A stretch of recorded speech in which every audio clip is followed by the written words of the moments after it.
It is Monday, April 15th, 2019.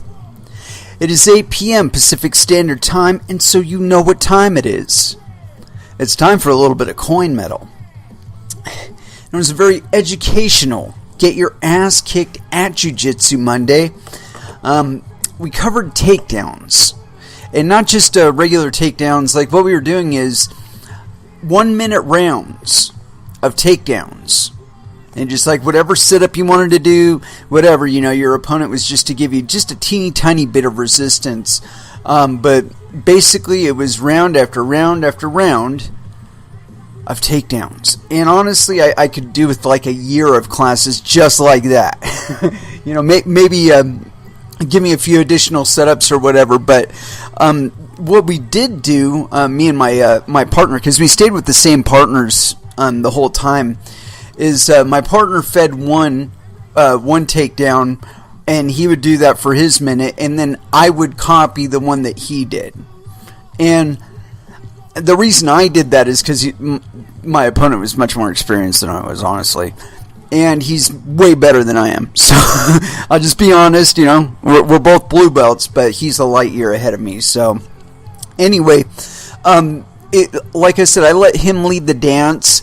He showed which one he wanted to work, and then I worked the same one. Although, I'll tell you what, I really wish that I had a video camera going on, because every once in a while I'll do something. And it wasn't what I was planning to do, it's just what felt right at the time. And it turns out really cool, and it works out exactly how I imagined it working out, but then I forget how I did it. And it'd be really key to have that video camera. Really, really cool to have that video camera and be able to roll it back and concentrate specifically on developing that movement, And so I did this one thing where I was pulling my opponent in really tight and then setting up for the takedown by pushing out on his let's see, that would be his right shoulder with my left hand. And that opened up his right leg as the lead leg for me to sweep and put him on his butt. Well, this particular time I didn't do that. I had him in tight, and I could feel my weight kind of shifting to the left. And so what I did was I took my foot, and rather than stepping out to the side, I put my foot right on his ankle, on his right ankle. And then I just leaned over, and actually it was his left shoulder that I was pushing back with my right hand. Anyway, so I just kept going with it. I had his right sleeve in my left hand and my left foot on his right ankle. And so I just kept coming over, and then I pulled him to me a little tighter on my left arm. Like I pulled his sleeve, and I took my other foot and put it up under his left armpit. And swept him. It's pretty badass. But like I said, I really wish that I would have had a video camera going, because I would have been able to see like how I set it up and how exactly the move progressed. But anyway, my opponent was being very, very passive in letting me do the movement, and so the likelihood of it working out like that in a real match, probably a little less. But I think if I set it up just right, I might be able to get that. But otherwise, I was feeling like my takedowns are getting a bit smoother, and some of the opportunities that or some of the forms that we were utilizing, because we went through like 5 rounds of it. Anyway, some of the leads and some of the setups that we were doing and some of the sweeps we were doing, I was really comfortable with, and feel like I should be adding them to my primary repertoire. But yeah, it was a really good session. I could definitely use, like I said, at least another year of that. But yeah, so I did not get a stripe. I was hoping to get a stripe on Friday. It did not happen. It'll happen sometime in the future, I'm sure. It just wasn't that time yet. My opponent I think he ended up getting 2 stripes on Friday, and honestly, he deserves them. I mean, I think he should be up on purple belt myself, but blue belt is like the trial by fire. It's like you get through your levels on white belt and you start blue belt, and that's like the road. It's like if you can keep your head up during that shit, you might make it to purple. And I've heard about blue belt taking like 7 years to transition from white belt to purple belt, and so it would not be surprising to me if it did take me at least that long to get it, honestly, because I feel kind of uncoordinated sometimes. Although I've got to say, I rolled, was it Sunday? Yeah, I went to class on Sunday, and I tore some people apart. I did roll with a blue belt, and he managed to keep me at bay. I think he passed my guard once, and I think I passed his guard once. But other than that, it was a pretty even matchup the entire time. And oddly enough, it was the same person that I had as my opponent today. But anyway, like I was saying, he's very, very slick. And so, like, I would be feeling the setup that he was trying to do and, change my position or whatever to negate it. And I'm sure that if I were a little better player, I would have been able to think a little bit further ahead on one spot or another and kind of solidified my movement a little better. But like I said, I did manage to get a legit pass once, so I don't feel too bad about my performance. And like I said, the guy's really, really good. So for me to negate all but one of his takedown opportunity or pass opportunities, I think is pretty impressive for me, honestly. Anyway, let's go ahead and throw down into some music. And I've been dying to play some Body Count today, and so that's exactly where we're going to start. A little bit of Ski Mask Way here on Coin Metal. First Dance. And that was Static X with Machine. I was just looking at something on my Twitter feed here, and this guy's got this mean-ass looking sandwich with easily a heroic dosage of mushrooms stacked on top of it. So apparently he intends to dine on the moon this evening. Anyway, as far as what we're going to get into today, well, it wouldn't be Coin Metal if we didn't talk about what's going on with BSV. And I do have an article or two to that effect in here, and of course we are going to read them, but first I kind of like to give my own thoughts on it. I think that some of the issues that BSV is experiencing, and my program just glitched out on me, are kind of like self-inflicted wounds. They kind of brought a lot of it onto themselves, mostly with their association with Mr. Wright and Calvin Ayre and a few others. But that's superficial. It's not really that big a deal. And I mean, we've seen far worse individuals in crypto. I mean, come on, let's be serious now. And while I won't name them, and specifically, there are a few people that we know that have been worse as far as the way that they've chosen to participate in crypto. Just because we do have freedom doesn't mean that it's something you can abuse and not see some sort of backlash for. And I don't know, my own feelings about Satoshi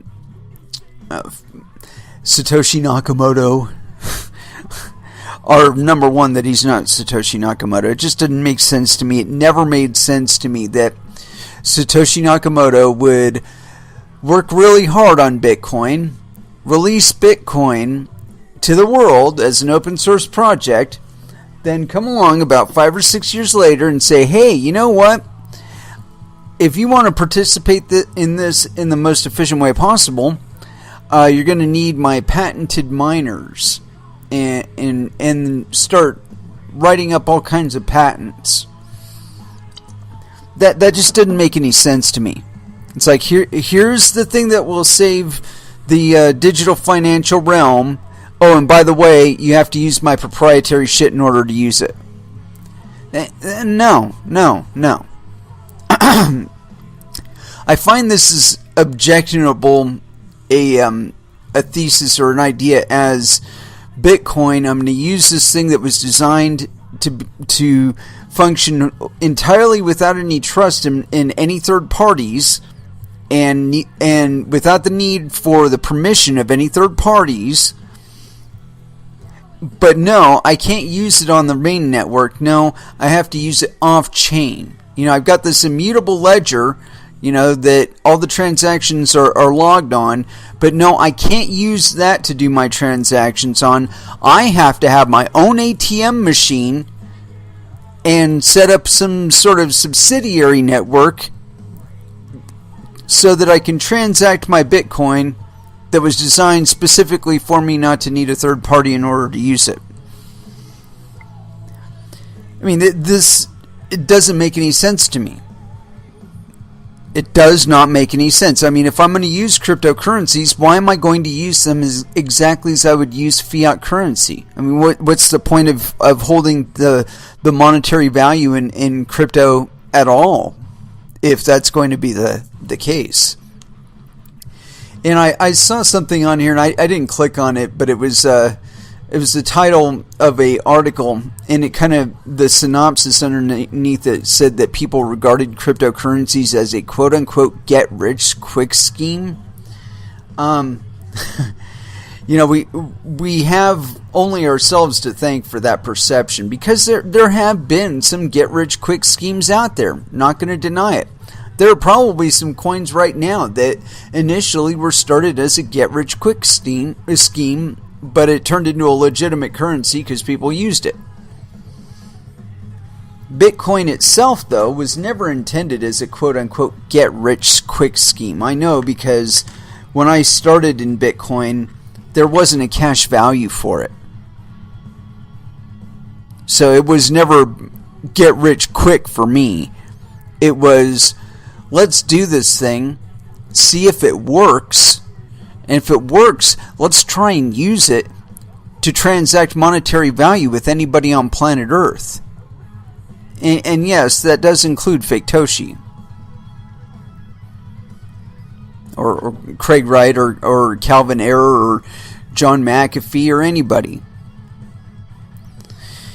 And that's the reason why, when people talk about maximalism or being exclusive in any way, shape, or form in crypto, it puts me off. I have no idea why these people are even here, why they're involving themselves in cryptocurrencies at all, as what they're talking about is entirely antithetical to the invention of cryptocurrencies. I mean, I already had exclusive digital networks that I could transact my monetary value on. Those already existed. I already had permissioned third-party accounts. That's nothing new. It's being able to do everything that I can do with those accounts without the need for one of those accounts. That's what was new about Bitcoin. These bullshit narratives that you see all over crypto Twitter and other social media about store of value. No. Digital cash. Not Swift 2.0, digital cash. Not digital settlement layer, value transfer layer. No, digital cash. It's in the subtitle of the Bitcoin white paper, and that's not some reference to it like I'm deifying the fucking thing. That is exactly what the fucking text says. It's not an inference. It's not a belief. It's an explicit statement of fact. That's what it was intended to be. So, people trying to sell you on something less, you just need to tell them to fuck themselves. Because what they're offering you is less than you deserve. Satoshi gave Bitcoin to everybody, not people with exclusive hardware, not people with billions of dollars in their bank account. No. Gave it to everybody. And I know this because I was one of the first miners out there. Back when the article was circulating on Slashdot, I was one of those people that read the fucking white paper and said, holy shit, this is it. And so I had some friends help me set it up, hooked it up on my Linux box, and let that thing hum away into the night, roasting my ass in my room. And because it made my room about 10 to 15 degrees warmer than the rest of the house. It was during the summer. It wasn't pleasant. I wasn't sure whether or not I ever got the thing set up correctly. And so I want to say about 4, maybe somewhere between 2 and 4 months, I think I let it run. And I was just like, whatever. This thing, it doesn't look like it's ever really going to take off. It doesn't look like it's ever going to become money. But it kept going. And it kept going. And next thing I know, it went from CPU mining to GPU mining. And it kept going. And it kept going. And then it went from GPU mining on up to ASIC mining. And it kept going. And here it is today. It's one of the fastest growing industries on this little fucking mud ball.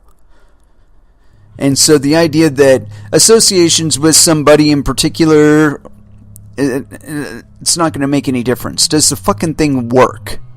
Can I use it as money? Can I transact with anybody on planet Earth without a third party? Then that's good enough for me. Because that's what Bitcoin was meant to do. And so this idea of ostracizing fucking Calvin or Craig Wright over it, you know what? Those people are earning their own karma in the cryptosphere. And, in and of itself is very, very predictable. I mean, like I said, the crypto Twitter doesn't put up with shit. And the cryptosphere puts up with even less. I mean, crypto Twitter is just like, it's some sort of dressing, okay? It gives us a place to spit out our bullshit and our dogma and our FUD and all that other stuff. But where it really matters is where the rubber hits the road. Can you download the wallet? Does the wallet work? Can you get it to sync? Can you send money to other people from it? That's what matters with it. It doesn't have to have a radio station app in it, and it doesn't have to have an exchange app in it, although that does kind of help. And that is a point that I'd like to discuss a little further on this show. But it doesn't need all of the extra bells and whistles in order to do what Bitcoin was designed to do. And so, again, when you start hearing people oversell their shit, this is a special thing, it's got such and such a special. You really got to break it down to, does the fucking thing work? Can I receive money to my wallet? Can I send it to another address? How quickly does it do that? How long do I have to wait? What's a reasonable period of time? How long has your network been up? How many coins are in circulation? How many coins are going to be in circulation? How fast are they being produced? How much hash power does your network have? These are all important things. Can I build crypto kitties on top of it? It's a bunch of bullshit. Ethereum, it works great. I've used it. Works just fine. But whether or not I can stack a whole bunch of ICOs on top of it is completely irrelevant to me. It's not something I need it to do. I need it to move monetary value from one point to another. That's it. If it does other stuff, cool. But that's the use case that I have in mind for it. And it's with that, though, that you got to consider it's not up to me to determine what else a coin should do. I'm the market. I decide how I'm going to use my monetary value, but it's not my position to tell you how to use your monetary value or what's allowed. I mean, for one thing, I can't enforce my will on you, and neither can anybody else for that matter. But more than that, it's not my business to tell that to you. I mean, I got enough trouble managing my own fucking keys. Why am I going to talk shit to you about how to manage yours? And I think that's the big mistake that a lot of people try and make in this space, is that they just don't understand. It's not up to you. It's not up to you to tell me how to spend my money, who to spend my money with, when to spend my money. It's not up to you to determine those things. It never was a position for you to do that, but it's even less of a position for you to do that now because of cryptocurrencies. It used to be that we didn't have cryptocurrencies, and so you could tell me, no, you can't deal with that. You can't deal with that dark web dealer with your credit card. Bank's not going to allow that. That guy's a restricted guy. He's in Estonia. He's outside of our partnership area. We don't do business with him, and we don't do it on Sunday, and whatever. There was somebody in the way that could make that decision of whether or not the transfer ever happened. And in cryptocurrencies, that is not true. That person has been kind of erased out of the image. And so if in the network or on the coin that you're considering investing in, if they can like terminate your legitimate transaction, you're being sold something less. If they can stop a transaction from going through, you're being sold something less. And it is with that. I want to get into this article here. It's on Cointelegraph.com. This is by Olivia Capizalo. My apologies there, ma'am. Let me get something here. Make a minor adjustment here so I can see better. I guess I'll have to do that at another time. I can get by right now. Anyway, let's get into this thing. It's authored 3 hours ago. Binance to delist Bitcoin SV as it, quote, no longer meets the exchange's standards. Major cryptocurrency exchange Binance has officially announced it will delist Bitcoin SV, BSV, starting next week. The news was revealed in an official announcement from the firm today, April 15th. The exchange stated that as of April 22nd, it will delist and cease trading on all trading pairs for BSV on the exchange under the ticker BCHSV. In the post, Binance explained that it regularly reviews assets listed on its platform, quote, to ensure that it, an asset, continues to meet the high level of standards we expect. The firm went on to explain that it only delists a coin after another in-depth review, noting that, quote, we believe this best protects all of our users. The exchange listed responsiveness to its due diligence requests, level and quality of the coin's development, and, quote, evidence of unethical/fraudulent conduct among the factors that it takes into account before delisting a cryptocurrency. The exchange also noted that it will support withdrawals of the coin until 10 a.m. UTC on April 22nd. The move comes just a few days after Binance CEO Zhangping Zhao, better known as in the industry as CZ, tweeted a warning that the exchange could delist BSV in response to its creator's behavior. Quote, Craig Wright is not Satoshi. Any more of this shit, we delist. The tweet is presumably a reaction to BSV founder Craig Wright's infamous in the industry for making multiple claims to be the Bitcoin creator Satoshi Nakamoto recent action against Hodlnaut, the Twitter user behind the Lightning Torch initiative. As previously reported, Wright had sent a $5,000 bounty in BSV for information regarding the identity of Hodlnaut. My apologies there.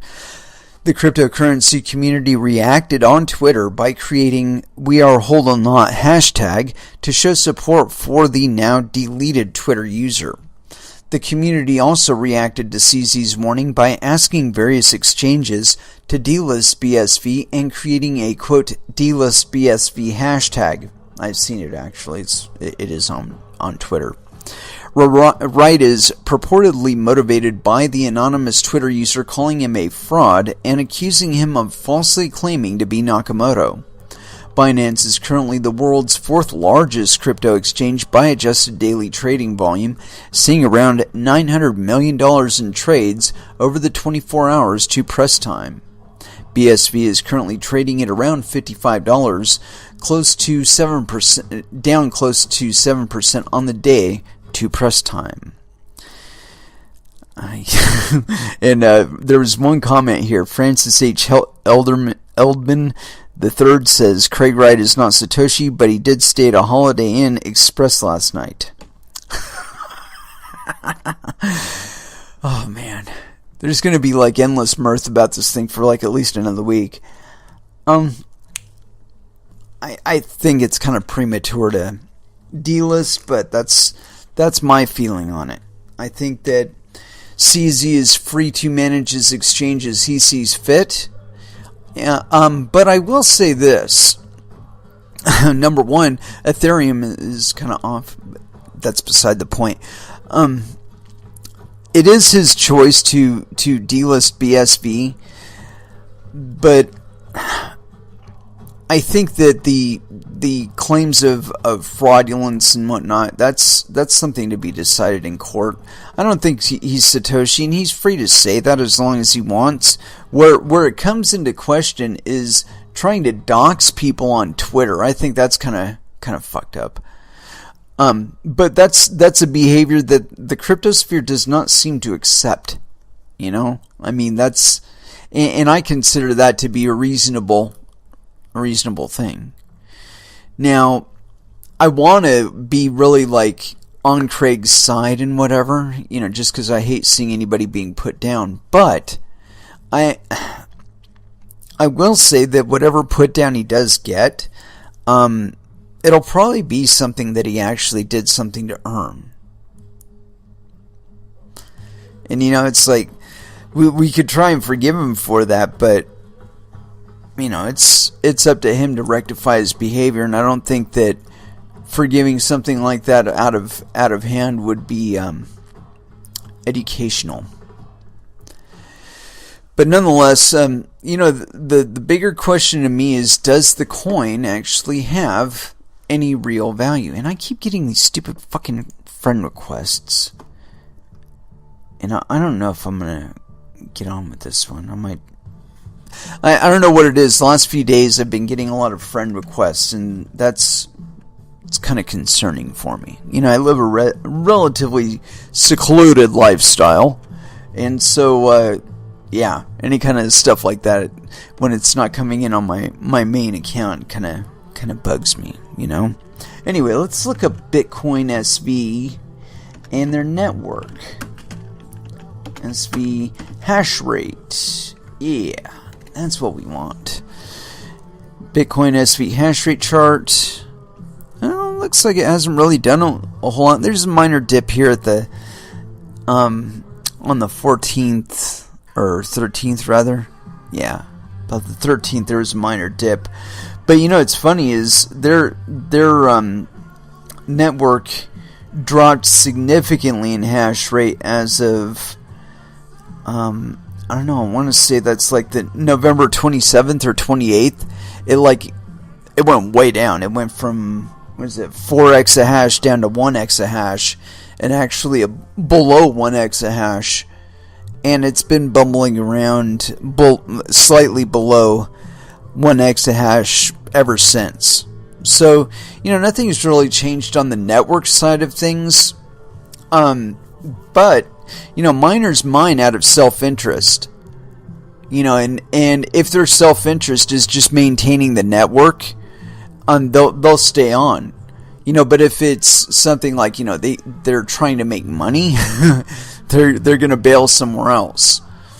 You know, and we've seen that on the network. Like I said, at one point or another, they had 4 exahash. You know, it's funny is we aren't hearing anything from CoinGeek these days. That's kind of interesting. Let me look at that. Geek. Yeah, like I said, we have not been hearing much from these guys lately, at least not on my Twitter feed. Let's see here. But it's funny is they a lot of the people for Bitcoin SV have blocked me. And I've always wondered about Craig's participation in cryptocurrency, and as a matter of fact, I wonder about a lot of other people's participation in cryptocurrencies.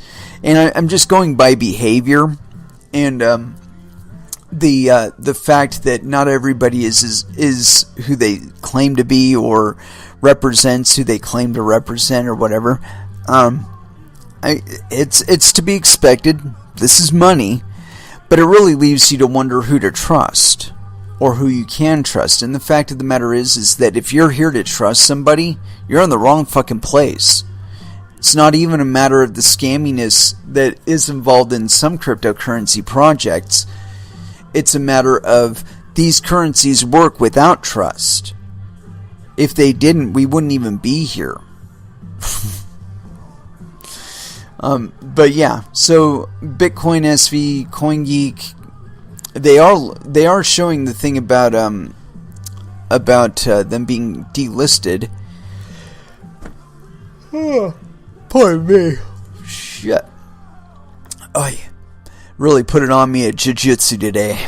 But yeah, this whole thing, I think it's kind of instructive on value, really. What kind of values that people actually put in currency. And if nothing more, we could say they're a social tool for evaluating items as far as like our confidence in their value. And, their retention of value over time, their ability to fulfill on the face value. These are all questions that we've dealt with currencies since currencies began. We're talking about abstractions of value, not the actual value itself.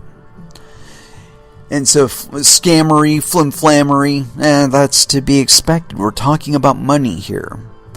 The mouse will try and get the cheese, even if it has to cheat a little bit to get it.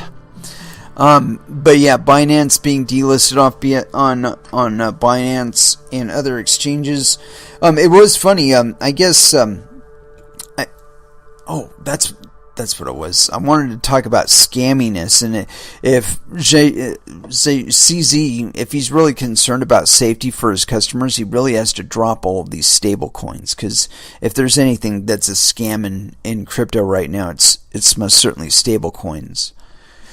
But yeah, like I said, if you're going to delist for that, you got to for BSV not meeting your safety criteria anymore. Again, you got to be reviewing other assets that you're carrying, and I haven't seen a single one of those stable coins that's had an actual audit. And that's especially concerning for any of them that are supposedly pegged to quote unquote fiat currencies. As far as I'm concerned, if it's not 100% backed by actual physical US dollars at one point or another, then it is in fact a fraudulent enterprise, and they are in fact counterfeit US dollars or counterfeit fiat currency from another country. Anywho, but yeah, so if you're gonna hold BSV to task like that, I would strongly suggest doing the same thing with stablecoins. Because otherwise it just appears as though these claims that you're evaluating it based on its safety, based on the fraudulent or non-fraudulent behavior of the coin. Again, bullshit. If you've got Tether on your exchange and you're making that claim, you're lying to us or you're lying to yourself. One of the two, probably both. There's been far more scammy activity involved with fucking Tether than BSV, and I know that's saying something given how many outlandish claims Craig has made. But just the same, we've seen far more fraudulent activity out of Tether. We just have. And if you haven't, then you're not really paying any attention. I would think if anybody who would be in a position to say that, it would be CZ, that because he's on top of it, I'm assuming. But according to what we saw in that article for Binance's delisting, they moved damn near $1 billion in a 24-hour period. I mean, if anyone would know whether or not Tether is fraudulent, it would be them. Maybe they haven't run afoul with Tether yet, or I don't know, they're able to cover it up better or whatever. But I think, again, if they're really concerned about the safety of their customers' funds, they ought to be looking at Tether and other stable coins as hard as they claim to be looking at BSV. Anyway, let's go ahead and throw back down into some music. And I'm feeling the need for a little bit of Anthrax. And so here it is, Evil Twin, here on Coin Metal.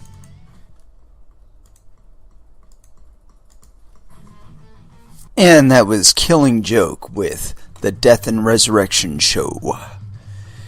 Yeah, as far as what we're going to get into next... This has been kind of a, I don't know, kind of a fuddy kind of episode. Where, we dealt with a little bit of Binance FUD and CSW FUD. And so now we're going to move back to mining FUD for just at least a moment or two. And so I got this one on ccn.com. And this is like one of my favorite kind of pet subjects. I discussed this one time with Verge Dev, and I hadn't really thought about this one aspect of it until he mentioned it.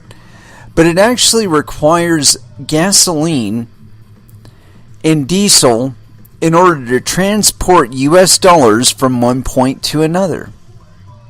Physical US dollars. And so that kind of calculates into the carbon footprint of US dollars in the fiat economy. And it's one of those factors that they don't seem to calculate when they're talking about the energy expenditure of Bitcoin in mining.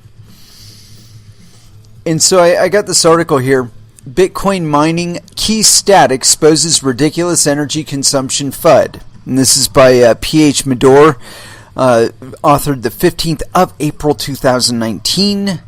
Here we go. By CCN. Oh, wait a minute here. Get exclusive analysis of investing ideas of future assets on hacked.com. What the fuck is that? Why is that even in the article? Anyway. By CCN. Antoine Le Calvez, a researcher for Coinmetrics, set out to determine how much Bitcoin's environmental impact compares to that of the auto industry. His striking conclusion: U.S. vehicles consume roughly the same amount of energy in 3 days as Bitcoin has consumed in its entire existence. I don't know, dude. You have to really stretch for that one. 3 days, 10 years of operations? Let's continue. The figure converts energy used to propel cars and the amount of oil required to reportedly 13 million tons per day. My apologies. And it's 1.3. God damn, my eyes are going. Reportedly 1.3 million tons per day to the amount of energy used to mine Bitcoin over the past 10 years. Man, that's a big number. Hashes computed by S9 miners, let's see, 1.75 E17 joules equals about 4.2 million tons of oil. U.S. cars consume 1.3 million tons of oil per day, and that was by Antoine Le Calvez, April 11th, 2019. Crunching the numbers on Bitcoin mining, harder than it looks. The comparative conclusion has some notable problems. For one thing, the Antminer S9, or SG rather, S9, which is used to determine the amount of energy used by Bitcoin, is one of the most efficient Bitcoin miners ever devised. The first couple of years of Bitcoin mining, which happened at far lower difficulty and therefore required fewer hashes, which translates to less overall energy, were done with average computers, many of them. 1,000 regular computers will consume less energy than 1,000 Antminer S9s, but they will produce less hash power. The variance in hardware used to mine makes an actual calculation of energy consumed by Bitcoin mining harder to compile. David Harding reckons you can account for the less efficient hardware and still figure out the difference. Quote, in that case, you could get a crude estimate on the electricity used by aggregating all miner rewards in USD terms at the time of mining, guessing what percentage of that went to pay for electric and dividing by a reasonable electrical rate. And that was by David A. Harding, April 11th, 2019. Of course, little to no Bitcoin mining has actually been done with oil power. Coal power, on the other hand, has been used extensively in Bitcoin mining throughout outfits in China. It should be noted, however, that Chinese carbon emissions based on coal-fired power plants are lower than the United States, an oft overlooked fact. Quote, less than 1% of people in the world own Bitcoin. Pardon me. Pardon me there.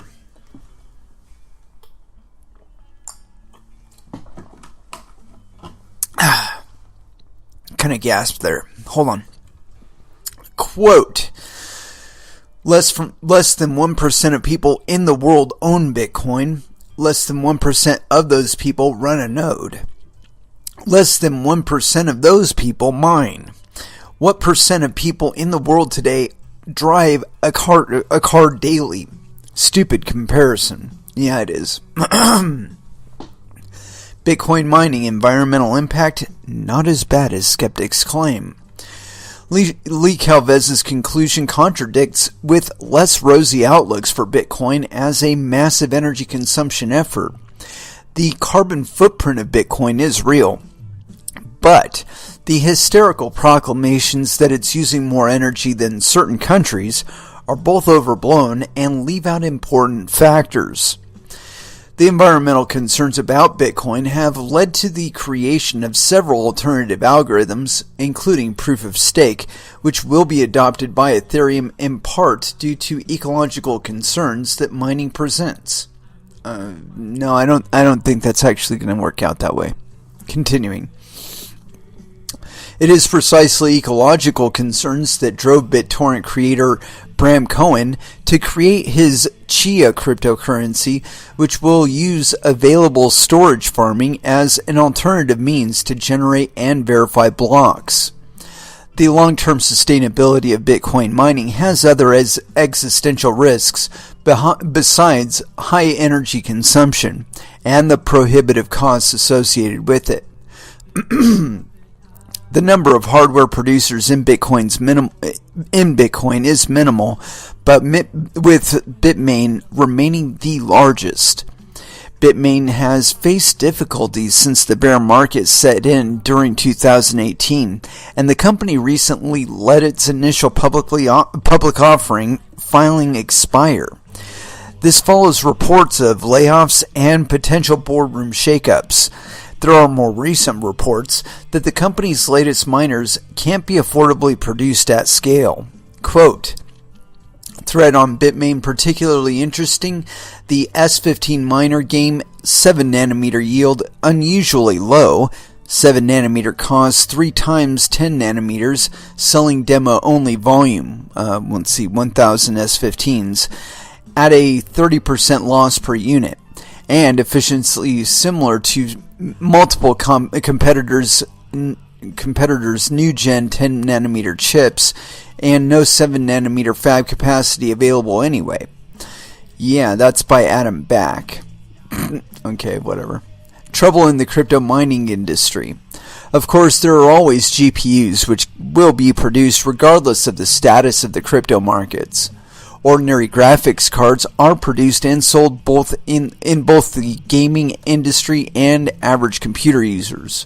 While their sales increased significantly during the crypto boom of 2017 for mining on chains such as Ethereum and Monero, companies like Nvidia, AMD, MSI, and other producers of GPUs are not wholly reliant on crypto miners for revenue. Oh, and by the way, that's completely bullshit. Yeah, take a good look at that fucking chart for Nvidia. Their fucking sales tanked during the crypto winter. And that's because a lot of miners that were mining stopped mining. And a lot of the miners that were left just stayed on with their current hardware because there was the difficulty was lowering on the coins that they were mining, so their profitability went up. Yeah. So anyway, continuing. While Lee Calvez's conclusion highlights the overall insignificance of Bitcoin's carbon footprint as opposed to other industries, it doesn't satisfy everyone operating in the space. Many feel that merely comparing Bitcoin to worse things is not a useful comparison. Of course, there are more energy-intensive and wasteful industries, and they are not sustainable in the long term for society either. Quote, "Not sure the relative merit of using U.S. car energy consumption converted into oil as a baseline. This feels like a context-light misdirection. It's not like the U.S. car energy consumption as it is today is sustainable given its negative externalities." And that was the Department of Space-Time? I don't know who that is. The way the Bitcoin market works doesn't help matters. You can have the most advanced and energy efficient chips possible, and all it would lead to is a much greater hash rate and difficulty, and with potentially higher margins for Bitcoin miners. There's no evidence that any increase in efficiency will lead to overall reduced energy consumption. That's not true either. The number of participants have dropped significantly since we started, and in the same period, though, the miners have been getting more and more efficient and more powerful. And so the offset isn't really as noticeable, maybe as you would think front-facing, but if you look at where Bitcoin was as far as price is concerned before the spike and where it is now, we're not talking. There's very, very few people talking about $900 Bitcoin. And honestly, I think that if it were ever to go down that low, it would be because of significant, and I mean like 95% of the fucking network moved its hash power to somewhere else. I mean, that's what it would take to drop Bitcoin that significantly, because fiat inflation alone and the value of existing coins, I don't think that I don't think that will work out. Anyway, continuing on. Bitcoin mining is a competitive industry.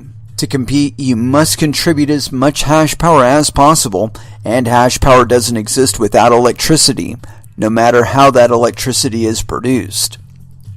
As market analyst Willie Wu points out, though, a massive move to solar energy could be the coup de grace for long-term sustainability in cryptocurrency mining. Quote, "And coincidentally, the 1.75 times 10 to the 17th joules that used in the past 10 years of mining Bitcoin, hypothetically with S9 miners, as a baseline, equals to 1 second of solar energy hitting the Earth right now." And that's 1.74 times 10 to the 17th watts. I can see that. And one thing that I've always thought about as far as like setting up a mining operation would be to set up with solar as the baseline. Have it entirely wireless as far as it's set up to the internet and whatnot, or you could have it wired to some router or whatever. But the point being that you would not be hooked up to the power grid to power your miners. And I think if you were to start with that as your baseline and then work on tweaking your efficiencies from there, you start off with a set amount of watts that you want to produce every hour. And then you've got to go ahead and calculate that whatever your daytime generation is, you have to multiply that by 2 to get the input that you need. So say you want like 150 watts an hour or whatever. I'm just pulling a number out of my ass. You calculate how many solar panels you would need, figure out where you're going to put the solar panels, set up the solar panels, buy your miners, power your miners, and then from there tweak on your electricity, tweak on maybe buy better miners or cheaper miners or different miners. Instead of going ASIC, you go GPU, but tweak it from there and figure out how best to get yourself in a really profitable mode. Look at the coins that are available and see if there's any that are looking like they're really, really viable projects to you, but there isn't necessarily a lot of people mining it at the moment. and if you look on Coin Wars and you look at how often the coins shift as far as which ones are profitable, how much they're profitable by, that changes on a daily, if not hourly basis. And so, there's all kinds of little calculations you could be making as far as where you want to dedicate your hashing power to get the most bang for your buck. And I think the greater the number of options present, the better it is for the cryptocurrency and global economy, for that matter. As we're trying to generate something that will be able to take up the entire digital economy within it, and not just in one coin, but a diverse economy of coins. Maybe they're specific to certain areas of the economy. Maybe some are used only for oil or whatever. But the more open these systems are, the more that we will adopt them. And that's something that I really wish people would understand about Bitcoin, is that when it was something like back in 2012 or 2011, 2012, when mining started to take off, because there was an actual cash value associated with Bitcoin, when that started to take off, everybody and his brother was mining, and I had more than one friend were mining. Not just friends that I met online. And so, that's the thing that is necessary in order for Bitcoin to get adoption. Not for Bitmain to set up another fucking warehouse in China and fill it full of miners. That doesn't do anything for adoption. That just does something for the security and the efficiency of the network. Now, if the hashing power that was coming from that warehouse were coming from, say, 100,000, maybe 1 million miners out there in the world, their little desktop CPUs, you would see adoption because there's participation. If you participate, it's meaningful to you. If you don't participate, it's something you can idly speculate about and talk shit about. Because it doesn't involve you.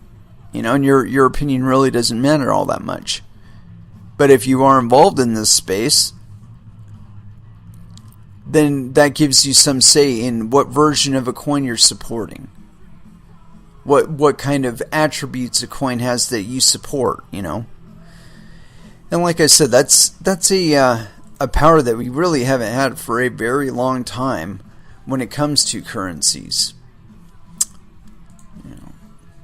And I've been thinking about this issue with BSV and Binance from a different perspective, though.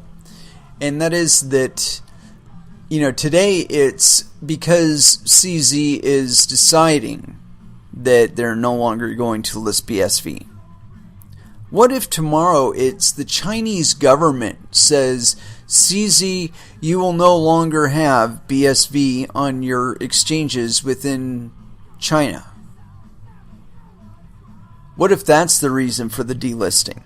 We're showing that it can be delisted and what kind of effect that can have on a coin. What if the motivation is being provided, or the stimulus rather, is being provided by a government entity? What kind of impact do you think that might have? And as a matter of fact, I've got an article around here somewhere, if I can find the damn thing, about that very issue. And, of course, I've lost it. I hate it when that happens. Oh, let's see, where is it? Yeah, the crypto mining. Yeah, we already got that one. Darn it. Oh, here it is. It's on cryptoglobe.com. And this is by Siamak Masnavi. So yes, penis. Authored April 9th, 2019. China is planning to ban Bitcoin mining again. The government of the People's Republic of China is reportedly considering bringing an end to all crypto mining in the country. On Tuesday, April 9th, Reuters reported that China's National Development and Reform Commission, NDRC, had announced on Monday that it was, quote, seeking public opinions on a revised list of industries it wants to encourage, restrict, or eliminate. This list, which is known as, quote, Guiding Catalog for the Adjustment of Industrial Structure, has been issued since 2005. The Guiding Catalog is, quote, a document supplementary to the, quote, interim regulation on promoting the adjustment of industrial structure.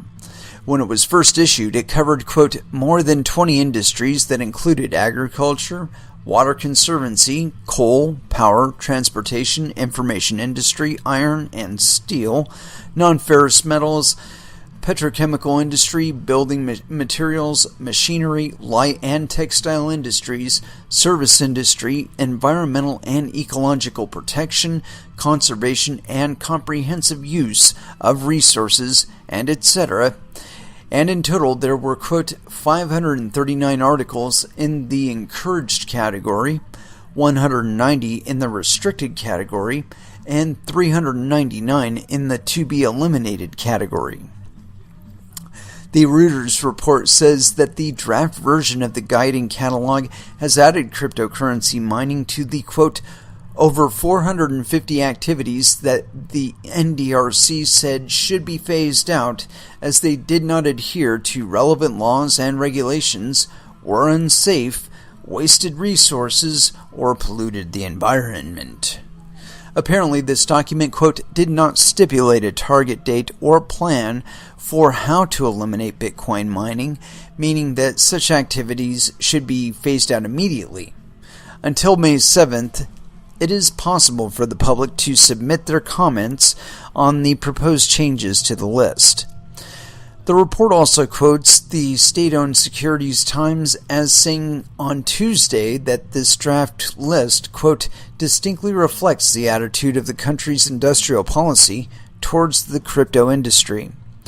Although the People's Bank of China, PBOC, banned initial coin offerings in September 2017, until now, Bitcoin mining has been legal, though discouraged, due to the huge amount of energy it uses. That's not really true. For example, on 4th of January 2018, China Morning Post, SCMP, reported that according to its unnamed sources, China aimed to, quote, drive cryptocurrency miners out of business by limiting power consumption because, quote, Chinese officials are concerned that Bitcoin miners are taking advantage of low power prices in some areas and affecting normal electricity uses in some other places. More interesting, the article also mentioned that the curbs will also involve other regulations, such as the NDRC. Of course, this move by the Chinese government should come as no surprise to crypto mining companies that still have mining facilities in China. For example, Bloomberg reported earlier today that Bitmain Technologies has already, quote, established mining operations in the US and Canada. Twitter account CN Ledger, which reports on the crypto/blockchain related news in China, said on Monday that over-the-counter desks, OTC desks, which have been almost the only way to buy cryptocurrency in China via fiat currency since the PBOC's ICO ban, are seeing strong buys for Tether, USDT, with Chinese traders and investors first buying USDT and then converting it to other cryptocurrencies such as Bitcoin to spot exchanges for their choice. Number 1. Chinese markets reveal strong buys. OTC trades, the almost only way to buy Bitcoin with fiat in China, showing considerable dollar premium. USDT equals 7 Chinese yen over the official rate of $1 equals 6.7 CNY. 0.3 premium. Number 2, why the USDT premium going up? After the PBOC ICO/exchange ban, the most convenient way to buy cryptos in China is to buy stablecoins like USDT first, using OTC, and then trading it to any cryptos you want in exchanges. Very, very sneaky. Sneaky, sneaky, sneaky. So yeah, number 1, I read some response to this back when it was originally broadcast that China was going to have some shit to say about mining. And one of the humorous things about it is he was saying that what they'll do is the miners will take down old machines, right? Machines that they plan to phase out, take a picture of all of them on a pallet and be like, yep, we've given up mining, and meanwhile they're setting up the new miners in the background. And that they typically don't like to do what their government tells them to do in China. And I felt that was kind of humorous given their reputation here. You know, I kind of wondered, it's like, is it really the way they say it is, or is it more people just get by living the way that they do everywhere else, and the Chinese government has a reputation? In all honesty, I don't really care which one it is. In the longer term, being as advanced as they are industrially, any actions against cryptocurrency is actually against their better interest, as they produce a substantial percentage of the mining chips available on the market. So it's like, okay, I'm going to kill demand for it by not supporting the networks here.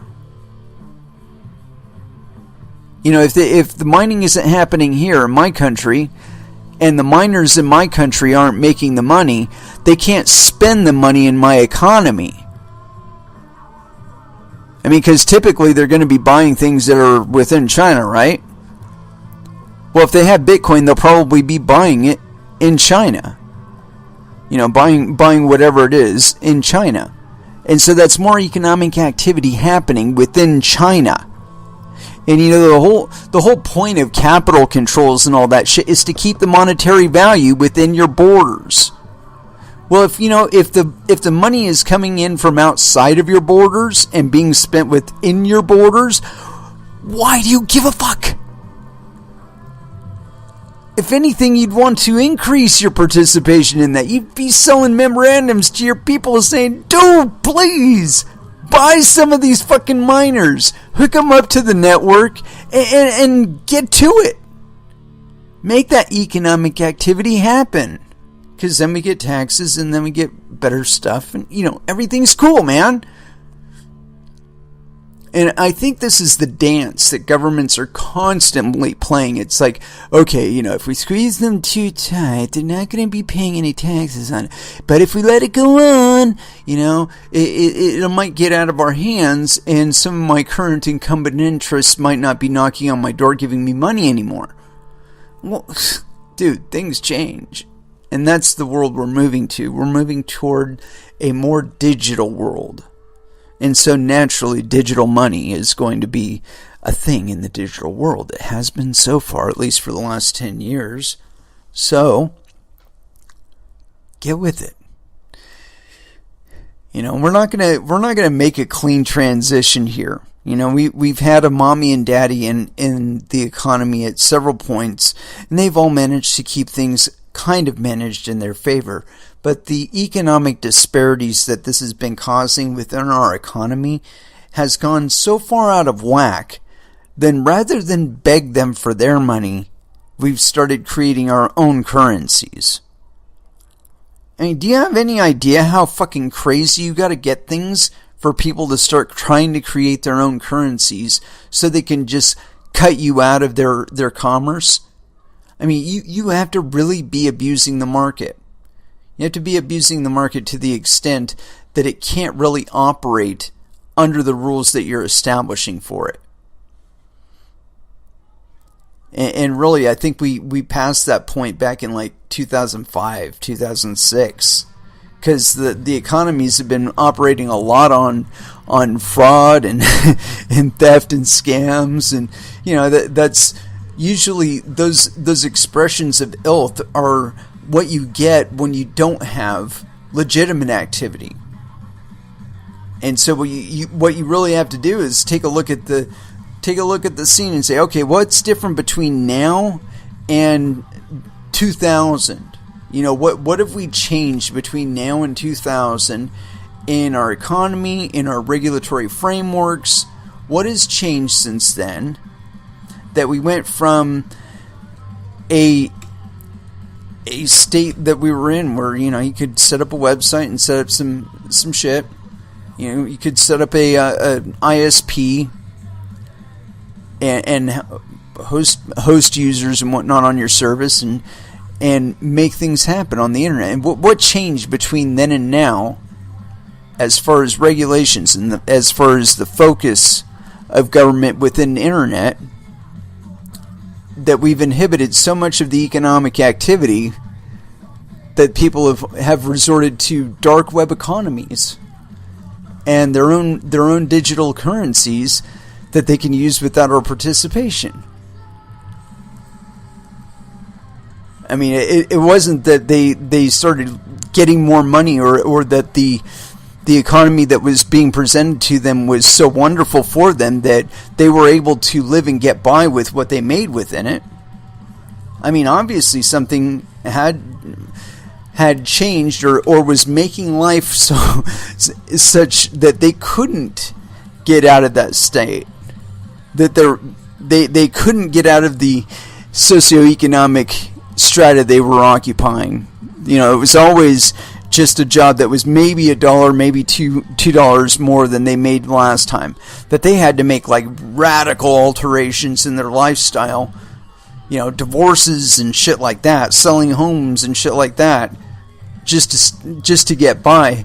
I mean, if you're at that point, you can't really be looking at that and saying, okay, where else can we tax this thing? I mean, you've already taxed people out of their homes. You've already taxed them out of their relationships. You've already prohibited them from so much of the economy that they can't just start up on their own. They have to work for some asshole for $16 an hour. I was watching something the other day, and it was a thing on C-SPAN where they had Jamie Dimon up, and this congressperson asked him some very pointed questions about why he can't figure out a $600 deficit. And basically she broke it down to him, the average costs for a single woman with one child, and backing or comparing that, contrasting that with the costs that this person incurred. And this person was this lady was incurring, I guess, about a $600 shortfall every month. And that's just counting for bare minimums. And the job that was being offered to her, or at least within her area on Monster.com, for JP Morgan Chase paid like $16.50. But like when you calculate the hours for that, it was like $600 less than this person, a single person living in a single bedroom apartment, would be able to afford. And so, when the only reason why JP Morgan can get away with offering people $16.50 for an hour of their life is because the regulatory environment out there has been constrained to the point where the girl that would be considering that job can't set up her own business, or doesn't know how to set it up with. I mean, there are several ways to get by out there that don't really cost a lot of money. But to fully participate in the digital economy, though, having a legitimate, web front that you can be doing business through, you got to be registered, you got to be licensed, all kinds of bullshit that don't really contribute anything to the efficacy of your service or the quality of your products. If anything, they take away from that because they're adding undue stress or undue expense that doesn't actually produce anything. If I'm paying for a license from the state, what am I getting? Is it going to make my machines work faster? Is it going to make my people work harder? Probably not. If anything, it'll probably increase my liability surface.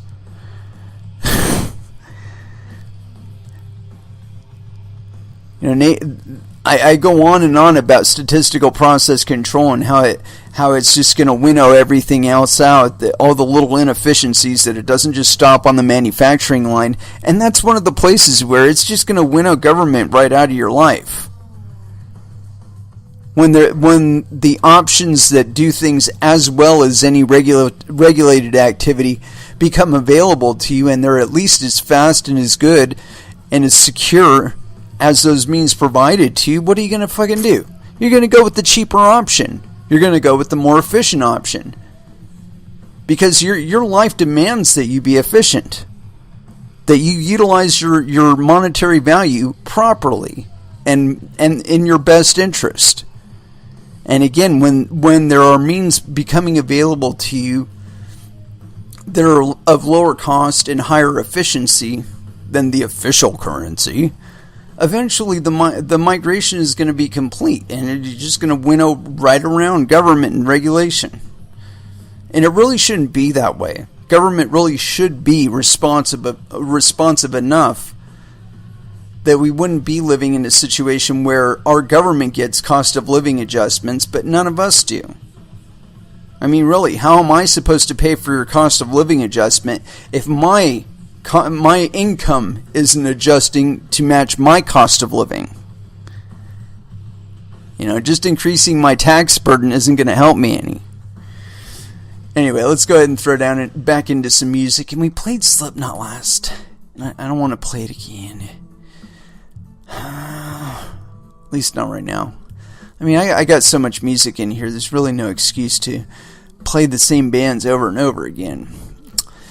Anyway, but as far as where to go from here, I think Suicidal Tendencies said it best. Send me your money here on Coin Metal.